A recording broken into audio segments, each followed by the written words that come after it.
أنفسنا ومن سيئات أعمالنا من يهده الله فلا مضل له ومن يضلله فلا هادي له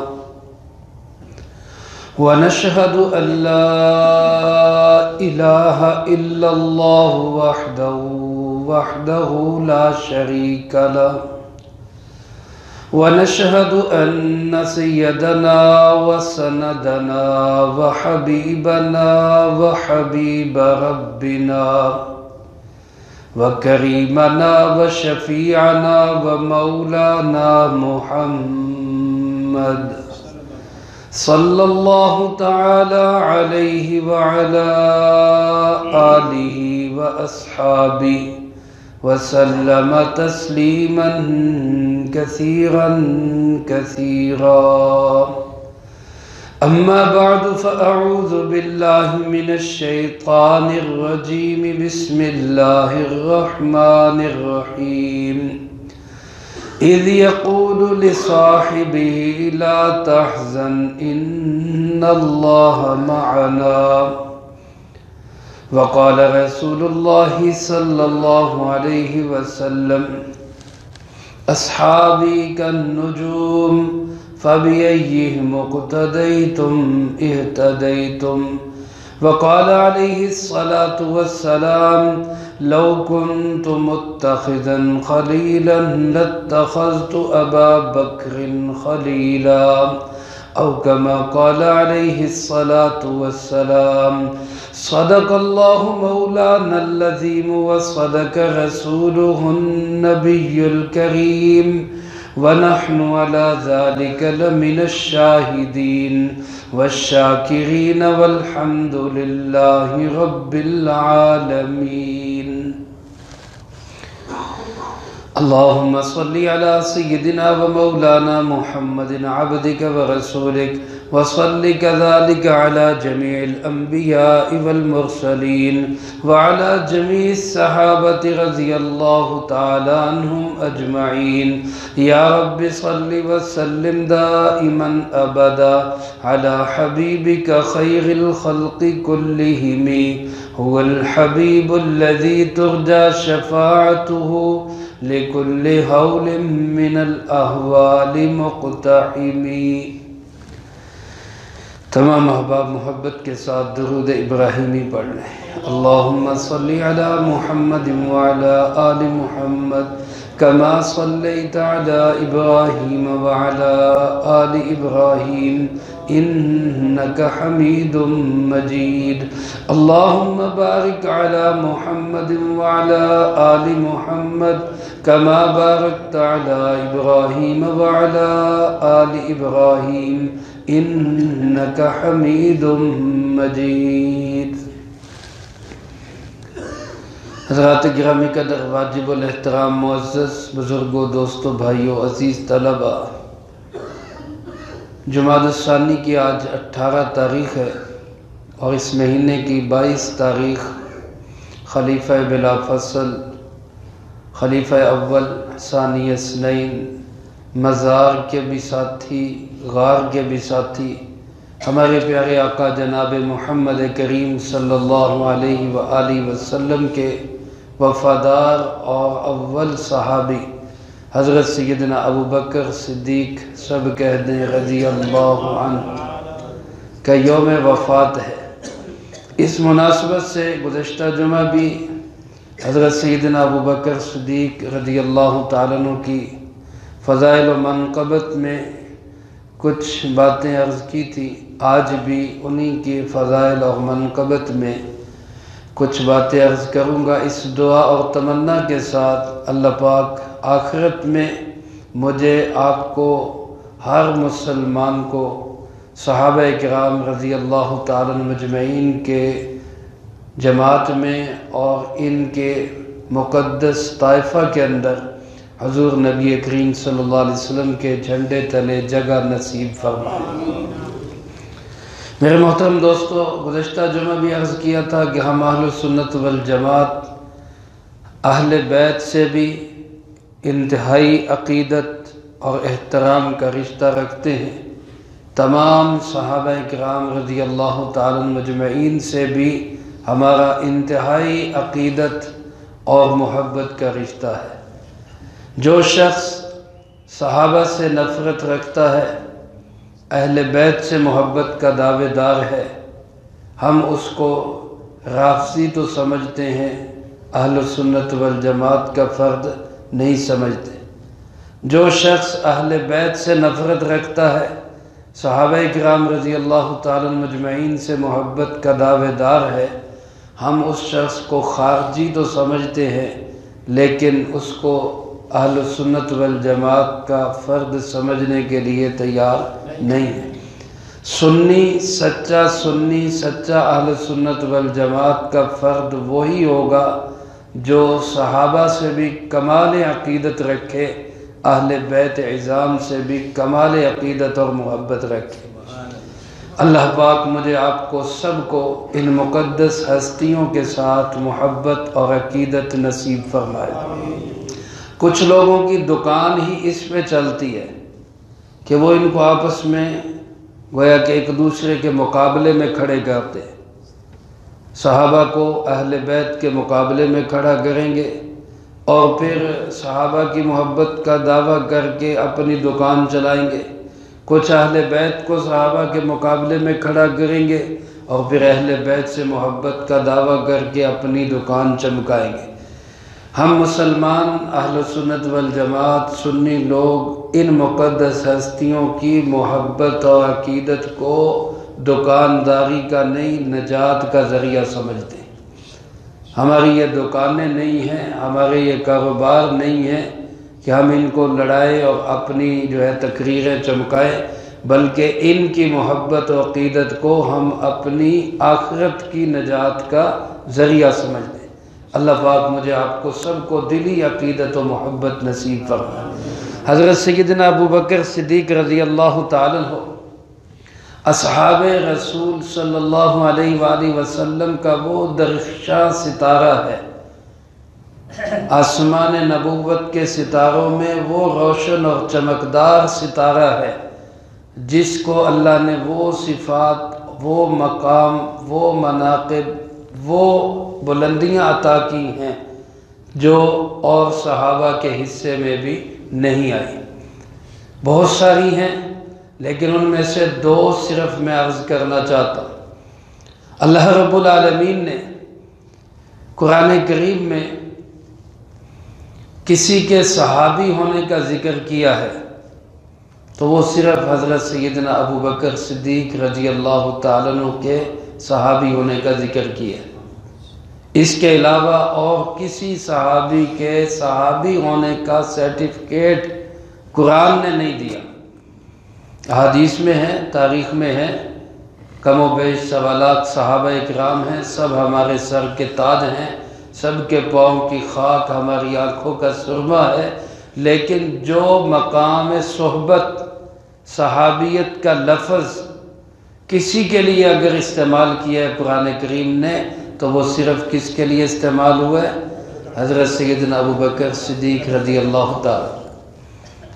آپ حضرات جانتے ہیں جب آپ ہجرت کے لیے مکہ مکرمہ سے نکلے، اللہ کے حکم سے مدینہ منورہ کی طرف ہجرت کرنا تھی، واقعہ آپ حضرات نے تفصیل سے سنا ہوا ہے۔ آپ کے گھر میں ان لوگوں کی امانتیں رکھی ہوئی تھی جن کے ظلم و ستم سے تنگ ہو کر آپ مکہ چھوڑ رہے تھے۔ کیسی امانت، کیسی دیانت، کیسا اللہ کے محبوب صلی اللہ علیہ وسلم کا ان کے دلوں میں ایک سچائی ان کے دلوں میں گھڑی ہوئی تھی کہ بے شک ہمارے ساتھ دشمنی ہے، ہم ان کے دشمن ہیں، لیکن دشمنی کے باوجود یہ ہماری امانتوں میں ڈنڈی نہیں مارے گا۔ انہی ضدی ظالم کافروں کی امانتیں ہمارے پیارے آقا جناب محمد کریم صلی اللہ علیہ وسلم کے گھروں میں تھے۔ آپ امانت دار تھے۔ آپ نے اپنی امانتیں کس کے سپرد کی؟ حضرت علی کرم اللہ وجہ۔ ان کو بلایا، ان کو کہا آپ میرے بستر پہ سوئیں، یہ امانتیں میری آپ کے سپرد۔ آپ ان کو ان کے جتنے بھی لوگ جس کی امانتیں ہیں ان کے حوالے کر کے پھر آپ بھی مدینہ آ جانا۔ تو نبی کی امانتیں کس کے سپرد ہوئیں؟ حضرت علی کرم اللہ وجہ، اور خود آپ صلی اللہ علیہ وسلم جو اللہ کی امانت ہے، آپ گھر سے نکلے اور گئے کہاں پہ؟ حضرت سیدنا ابو بکر صدیق رضی اللہ تعالیٰ عنہ کے دروازے پہ، اور فرمایا اللہ کا حکم ہے آپ میرے رفیق سفر ہوں گے، اس سفر میں آپ میرے ساتھ جائیں گے۔ حضرت ابو بکر رضی اللہ تعالیٰ عنہ آپ کو لے کے چلے۔ میں مختصر کرتا ہوں، غار ثور میں پہنچے۔ اب غار ثور کے اندر حضرت ابو بکر رضی اللہ تعالیٰ عنہ اور آپ دونوں اکیلے، اور کوئی نہیں، انسان دو ہی ہیں وہاں پہ، ایک آپ صلی اللہ علیہ وسلم اور ایک حضرت ابو بکر صدیق رضی اللہ تعالیٰ۔ وہاں آپ حضرت ابو بکر صدیق رضی اللہ تعالیٰ عنہ نے آپ صلی اللہ علیہ وسلم سے خدشے کا اظہار کیا۔ وہ غار ایسے نیچے کو ہے، اوپر راستہ ہے، باہر لوگ چلتے پھرتے تلاش کرنے والے نظر آ رہے ہیں، قدم ان کے چلتے ہوئے نظر آ رہے ہیں، قدموں کی آواز سنائی دے رہی۔ حضرت ابو بکر رضی اللہ تعالیٰ عنہ نے فرمایا اللہ کے محبوب جی صلی اللہ علیہ وسلم، اگر انہوں نے نیچے جھانک کر دیکھ لیا تو یہ ہمیں دیکھ لیں گے، ہم پکڑے جائیں گے۔ اگر انہوں نے نیچے جھانک کر دیکھ لیا تو ہم پکڑے جائیں گے۔ اب وہاں قرآن نے تسلی کن الفاظ کے ساتھ دی؟ قرآن کریم نے اس منظر کو بیان کیا۔ حضرت ابو بکر رضی اللہ تعالیٰ عنہ کے دل میں ایک خوف پیدا ہوا۔ خوف کیا تھا؟ اپنی ذات کا نہیں تھا، اپنی ذات کا ڈر نہیں تھا، اپنی تو جان نچھاور تھی حضور نبی کریم صلی اللہ علیہ وسلم کے قدموں پہ۔ غم تھا، درد تھا، فکر تھی، تو وہ حضور نبی کریم صلی اللہ علیہ وآلہ وسلم کی۔ اور یہ بات بھی میں اپنی طرف سے نہیں کہہ رہا، قرآن کریم کے الفاظ پہ اگر آپ غور کریں، سورۃ توبہ کے اندر اللہ پاک ارشاد فرماتے ہیں اذ یقول لصاحبہ، ثانی اثنین، دو میں سے دوسرا، دو میں سے میں نے پہلے بتایا غار میں دو ہی تھے، ایک حضور نبی کریم صلی اللہ علیہ وسلم اور دوسرے حضرت ابو بکر رضی اللہ تعالیٰ۔ ثانی اثنین، دو میں سے دوسرا، اذ یقول لصاحبہ، جب وہ اپنے صاحب سے کہہ رہا تھا۔ حضور نبی کریم صلی اللہ علیہ وسلم فرما رہے تھے، اور کس کو فرما رہے تھے؟ اپنے صاحب۔ صاحب کون تھے؟ حضرت ابو بکر رضی اللہ تعالیٰ۔ تو واحد صحابی جن کی صحابیت کا ذکر کس میں ہے؟ قرآن کریم کے اندر واحد صحابی۔ اسی وجہ سے فتاوی عالمگیری میں یہ درج ہے من انکر صحبت ابی بکر فقد کفر، جو حضرت ابو بکر رضی اللہ تعالیٰ عنہ کے صحابی ہونے کا انکار کرے وہ کافر ہے۔ حضرت ابو بکر رضی اللہ تعالیٰ عنہ کے صحابی ہونے کا انکار کرے وہ کیا ہوگا؟ کیوں کہ یہ قرآن کا منکر ہے، اس لیے کہ اس نے قرآن کا انکار کر دیا۔ قرآن ان کو کہہ رہا ہے کہ یہ صحابی ہیں۔ اذ یقول لصاحبہ، آگے تسلی کس طرح دی؟ یہ نہیں کہا لا تخف ابو بکر ڈرنا کچھ نہیں ہوتا، یہ نہیں کہا کہ ابو بکر گھبرانا کچھ نہیں ہوتا، بلکہ لفظ کیا ہے؟ لا تحزن، حزن نہ کر، ملال نہ کر، فکر نہ کر۔ علماء نے لکھا ہے خوف ہوتا ہے اپنی ذات کا، اپنا ڈر، اس کو خوف کہتے ہیں عربی میں، اور کسی دوسرے کی فکر ہو تو اس کو عربی میں حزن کہتے ہیں، اس کو خوف نہیں کہتے، اس کو حزن کہتے ہیں۔ اللہ رب العالمین نے یہاں لفظ استعمال فرمایا کہ وہ اپنے ساتھی سے کہہ رہا تھا لا تحزن، حزن نہ کر۔ حضرت ابو بکر رضی اللہ تعالیٰ عنہ کو اپنا ڈر نہیں تھا، فکر تھی تو کن کی فکر تھی؟ جناب محمد کریم صلی اللہ علیہ وسلم۔ لا تحزن، آگے کیا فرمایا؟ ان اللہ معنا، کوئی فکر کی ضرورت نہیں، میرا بھی غم نہ کر، اپنا بھی کوئی ڈر دل میں نہ رکھ، کیونکہ اللہ ہمارے ساتھ ہے۔ ان اللہ معنا، اللہ ہمارے ساتھ ہے۔ یہاں غور کریں ذرا، ایک منظر وہ تھا، حضرت موسیٰ علیہ السلام اپنی قوم کو لے کر نکلے مصر سے، پیچھے فرعون کا لشکر، آگے موسیٰ علیہ السلام اور ان کے ساتھی، اور اس سے آگے آ گیا سمندر۔ اب موسیٰ علیہ السلام کے ساتھی کہنے لگے یا موسیٰ انا لمدرکون، موسیٰ مروا دیا ہمیں تو، آگے جاتے ہیں تو سمندر ہے، پیچھے جاتے ہیں تو فرعون کا لشکر ہے، اب کیا بنے گا، اب کیا ہوگا، ہم تو مارے گئے، فرعون پکڑے گا تو پہلے سے زیادہ ظلم کرے گا، سمندر میں جاتے ہیں تو غرق ہوتے ہیں، کیا ہوگا۔ لیکن اللہ کے نبی کی نظر تو اللہ کے حکم پہ ہوتی ہے۔ اللہ کا نبی اپنی مرضی سے قدم نہیں اٹھاتا، کس کے حکم سے قدم اٹھاتا ہے؟ اللہ کے حکم سے۔ اس لیے موسیٰ علیہ السلام نے فوراً کہا کلا، ہرگز نہیں، ہو ہی نہیں سکتا، ہم پکڑے جائیں، ہم مارے جائیں، یہ ہو ہی نہیں سکتا، کیونکہ ان معی ربی، میرا رب میرے ساتھ ہے، سیہدین، وہ مجھے راہ دے گا۔ دونوں پہ غور کریں ذرا، یہاں کیا فرما رہے موسیٰ علیہ السلام؟ میرا رب میرے ساتھ ہے، اور ادھر آپ صلی اللہ علیہ وسلم کیا فرما رہے ہیں؟ ابو بکر گھبرا نہیں، ان اللہ معنا، اللہ ہمارے ساتھ ہے۔ صرف یہ نہیں فرمایا میرا رب میرے ساتھ ہے، بلکہ فرمایا جیسے میرے ساتھ ہے ابو بکر ویسے تیرے بھی ساتھ ہے۔ یہ شان حضرت سیدنا ابو بکر صدیق رضی اللہ تعالیٰ عنہ کی۔ تو شان غار کے ساتھی کون؟ حضرت ابو بکر رضی اللہ کے نبی کی امانتیں حضرت علی کرم اللہ وجہ کے حوالے، اور خود اللہ کی امانت حضور نبی کریم صلی اللہ علیہ وسلم کس کے حوالے؟ ابو بکر صدیق رضی اللہ تعالیٰ عنہ کے۔ پھر دوسری فضیلت اللہ نے جو عطا کی وہ یہ کہ مزار میں بھی آپ کے ساتھ حضرت ابو بکر صدیق رضی اللہ تعالیٰ۔ اور چھوڑے ساری باتیں، قرآن و حدیث کے دلائل، چلو کوئی نہیں مانتا نہ مانے، صرف اتنی بات ہی دیکھ لے کہ آج بھی مزار اقدس میں، روضہ انور میں جناب محمد کریم صلی اللہ علیہ وسلم کی اس قبر مبارک میں آپ کے ساتھ کون سویا ہوا ہے؟ آپ کے ساتھ کون آرام فرما ہے؟ حضرت سیدنا ابو بکر صدیق رضی اللہ تعالیٰ۔ حضرت عمر رضی اللہ تعالیٰ عنہ اس سے بھی پیچھے ہیں، یعنی ایک قبر حضور نبی کریم صلی اللہ علیہ وسلم کی ہے، اس کے پیچھے حضرت ابو بکر رضی اللہ تعالیٰ عنہ کی ہے، اس سے پیچھے حضرت عمر رضی اللہ تعالیٰ عنہ کی۔ تو حضور نبی کریم صلی اللہ علیہ وسلم اور حضرت عمر رضی اللہ تعالیٰ عنہ کے درمیان کون ہیں؟ حضرت ابو بکر صدیق رضی اللہ تعالیٰ۔ یار غار بھی ہیں اور رفیق مزار بھی ہیں، کون؟ سارے بول دیں کون؟ حضرت سیدنا ابو بکر صدیق رضی اللہ تعالیٰ۔ تو 22 جمادی الثانی حضرت ابو بکر رضی اللہ تعالیٰ عنہ کا یوم وفات ہے۔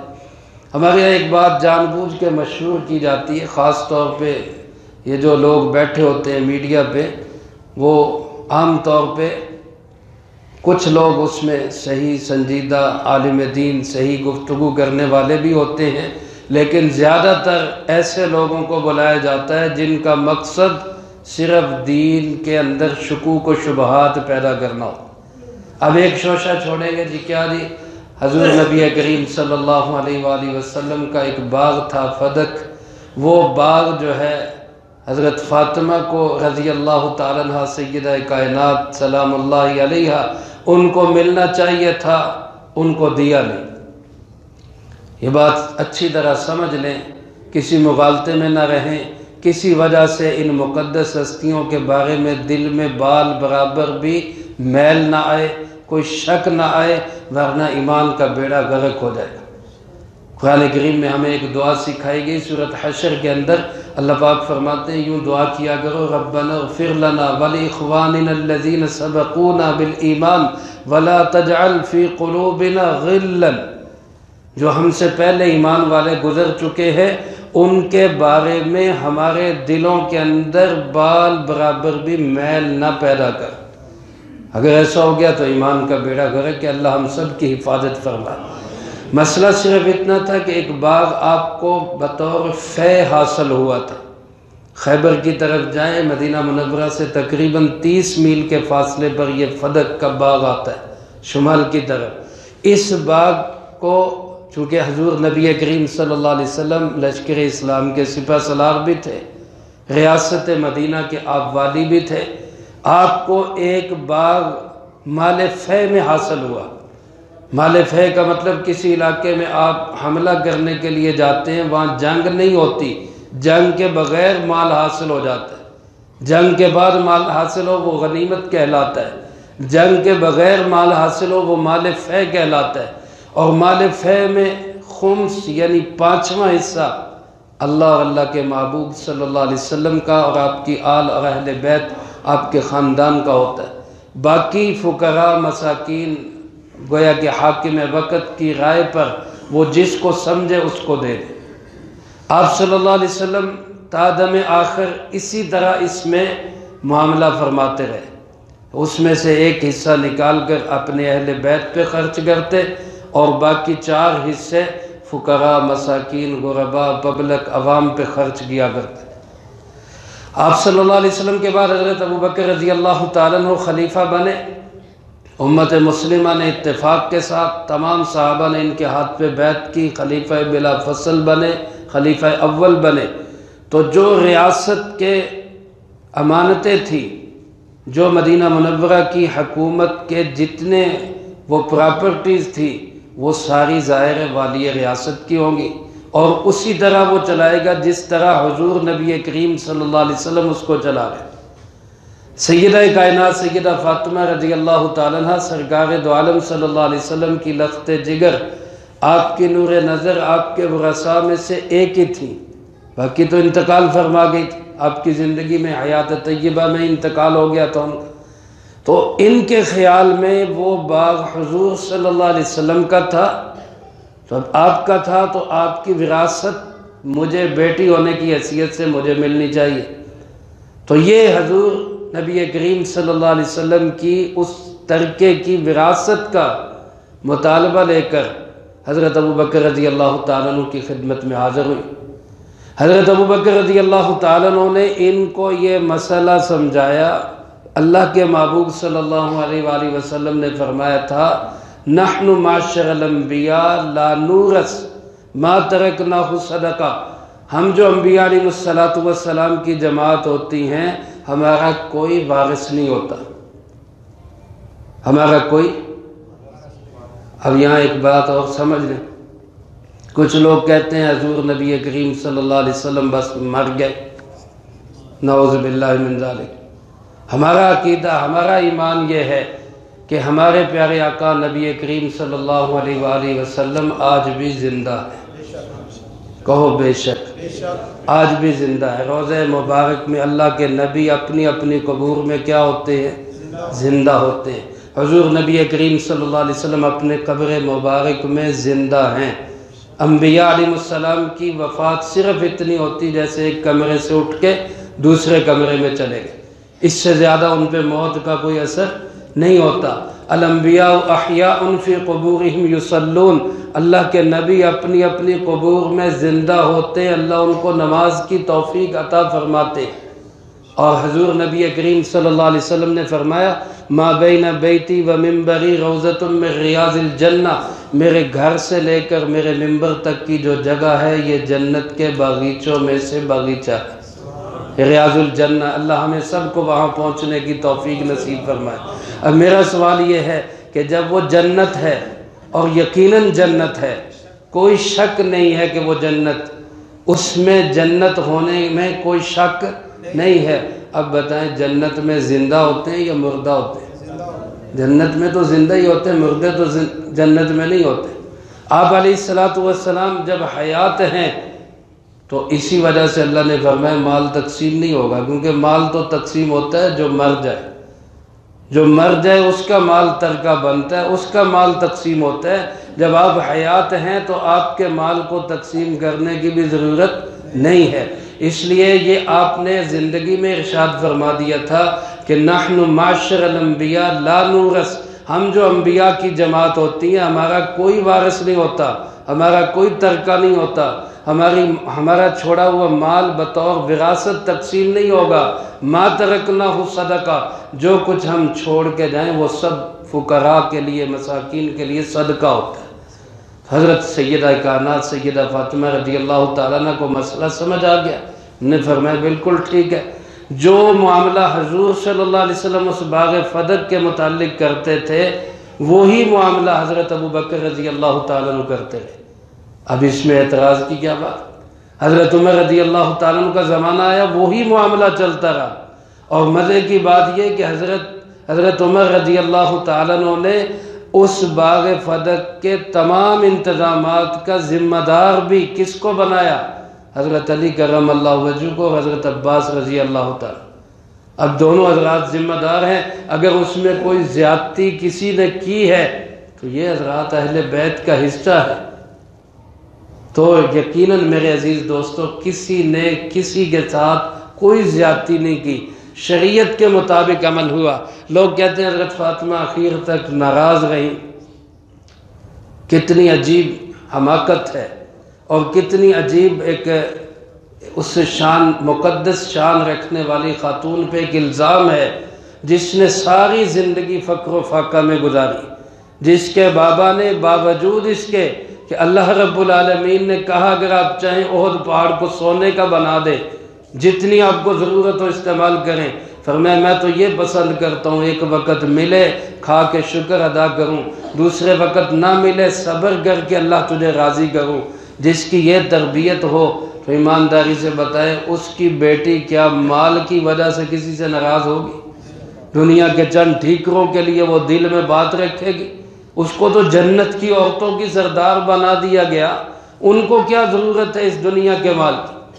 صرف ایک مسئلہ سمجھنے میں فرق تھا، وہ جب سمجھ آیا زندگی بھر وہ اس پہ مطمئن رہی۔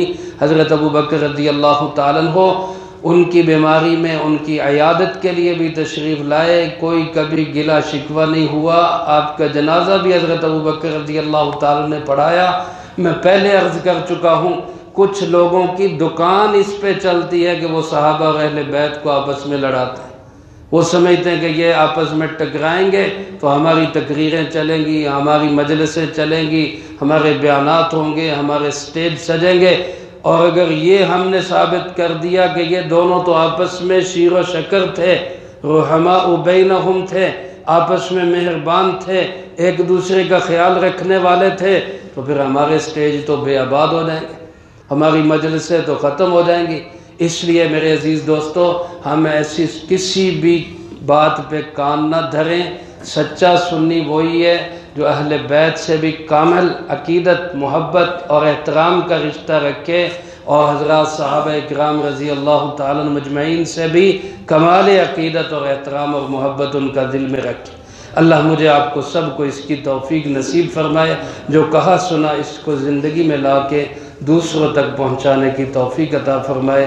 وآخر دعوانا ان الحمدللہ رب العالمین، سنت ادا فرمائے۔